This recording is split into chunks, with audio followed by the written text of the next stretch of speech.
Hi everyone, my name is Cassidy Buste, and for my ITLS video demonstration, I'm going to give you a little history lesson on the Reign of Terror.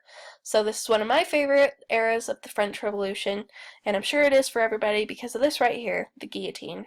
Everybody loves talking about that. So kind of what we're looking at here, everybody should know where France is, but if you don't, I'll give you a little clue. It's this blue nation right here, and as you can see, the borders have remained largely the same, generally because of the wars that happened during the Revolution and the world wars that followed. So to give you some background, Louis XVI and Marie Antoinette were the king and queen at the time, but they were replaced by the Third Estate. They were also later executed.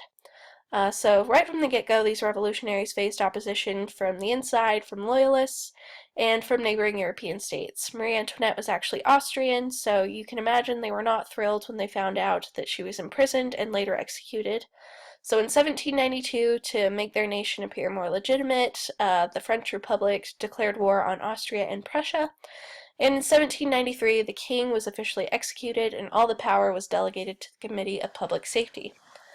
So, a lot of people are confused about what terror is exactly. Terror is a political tactic that has long been used, and it's very radical and very violent, and in this phase of the French Revolution, it lasted from 1793 to 1794. Most commonly, people were executed by the guillotine, and people targeted were generally called counter-revolutionaries, which was pretty vague. They were considered enemies of the revolution. Pretty much you could have done anything to be executed. And it was meant as a way to ensure the only virtuous people remained. What that meant, nobody was really sure. So this leads into Alexander Robespierre. He was the leader of the Committee of Public Safety, and basically he was the one who decided who was virtuous and who was not. And he defined virtue as the love of a nation and its laws. So generally speaking, love the revolution, love its laws, you'll be fine. But that was not always the case. So here's everybody's favorite, the guillotine.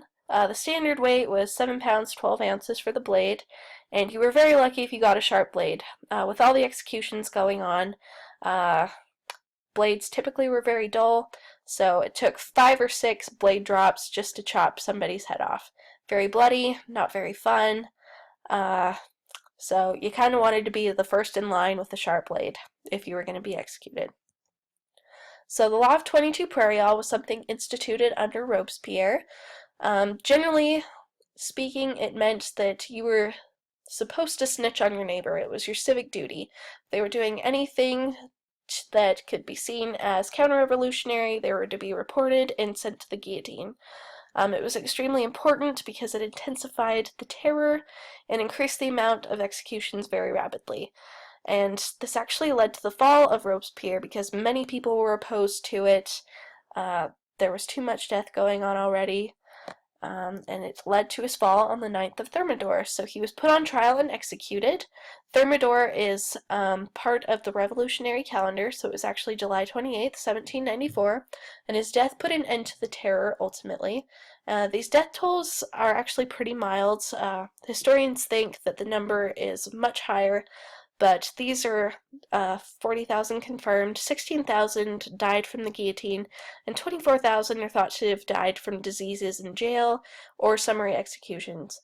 But either way, because of the hysteria that the terror caused, people were desperate for a good leader, and it led them to accept a leader they normally would not have, and that is Napoleon Bonaparte. But that is a lesson for another time, so to be continued. So thank you for watching and have a good day.